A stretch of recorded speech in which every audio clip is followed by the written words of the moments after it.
I'm Sarah Pagani with KENS 5 News now. Just hours after a deadly fire killed a wheelchair-bound man, fire crews were out again overnight fighting two other fires. Now a large number of people are left without a home. SAEFD says that latest fire started around 4 a.m. in the bathroom of a third-floor apartment complex on Huebner on the northwest side. About 40 to 50 people are now displaced. Firefighters had a difficult time getting to hot spots, but luckily walls kept that fire from spreading. Another family ran out in the middle of the night after their home caught fire. The family of five says they were sleeping and woke up to a noise, then saw the flames. The fire started in the home's garage on Avondale Avenue on the southeast side, but it did not spread to the home. No one was hurt and no word on what exactly caused this fire. Meanwhile, firefighters say with the colder temperatures, they're concerned about more fires. Now this warning from San Antonio's fire chief, Charles Hood. Sure that your heater has been checked. Do not use a bunch of extension cords, space heaters, all of those heating precautions that we really want to emphasize right now, because this was one of the first cold streaks that we've had. This cold is going to continue. Firefighters discovered an elderly man dead inside the southeast side home off Meeks Avenue Monday afternoon. Neighbors said he was wheelchair bound. Chief Hood told KENS 5 firefighters found cigarettes and a lighter, but said it's too soon to determine the cause. However, the chief pointed out the victim did not have a working smoke detector. He stressed the importance of having one. You can find fire safety tips on KENS5.com. More police presence tonight around neighborhoods as families prepare to take their kids trick-or-treating. SAPD has put out safety reminders for parents. First, see and be seen.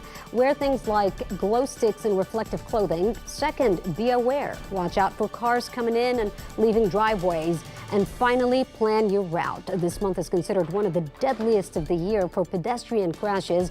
Make sure you account for every single family member as you walk house to house. Another tip, pay close attention to your child's candy. If something looks wrong, toss it out.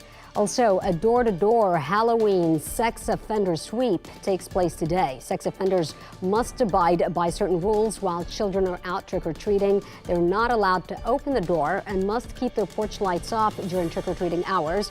Parents are also encouraged to check the sex offender registry and always accompany your children while trick-or-treating. While you're out tonight as well, something else to watch for: pumpkins that are not orange. They come in teal, purple, or blue, and there's a good reason for that. A teal pumpkin is a sign to let neighbors know about a child with food allergies. If you see a teal pumpkin outside a home, it signals a homeowner may have a treat or a toy that is safe for all. A purple pumpkin is a sign for epilepsy. The Purple Pumpkin Project started in 2012 to help spread epilepsy awareness. And a blue pumpkin is for autism or sensory processing disorder. If you see a child with a blue pumpkin candy bucket, be mindful they may have trouble saying trick or treat or thank you, and they may have sensitivities to costumes or decorations. A 20-year-old is allegedly responsible for the shooting that killed two parents and wounded their 13-year-old child, according to San Antonio police. The suspect, Raul Trevino III, is now charged with capital murder. The shooting broke out during a house party on the west side of Roslyn Avenue Saturday night, leaving 5 people injured. Bexar County Medical Examiner has identified the couple killed as 40-year-old Marvin Medrano and 30-year-old Jennifer Cullen. And the search is on for a driver after a young man believed to be 18 or 20 years old was hit and killed while walking. Police say he's on the main lanes of Highway 90 on the west side when he was hit and the driver did not stop. Investigators say they have no witnesses or a description of the car, but if you know anything, call police. The community rallies around Churchill High School band students after their instruments were damaged. Over the weekend, their instruments were soaked during a performance, resulting in thousands of dollars in damage. Now they're up against a tight deadline because they have a game on Thursday and it's senior night. But the music community is strong in San Antonio. Have wanted to ship their instruments as far as from Plano, from here, so it's a blessing, and that's how great the music community is in the state of Texas. So that there was their band director. They've started a fundraiser, and so far students raised nearly $24,000. If you'd like to help, we've posted a link on KENS5.com. You know, everyone loves kids in Halloween costumes, but this one is just truly special. 5-year-old Ellie Graff lives with a developmental condition called PCH and is confined to a wheelchair. Every year, her parents step up their game to make sure that Ellie enjoys Halloween. This time, her chair is transformed into an Ectomobile from the movie Ghostbusters.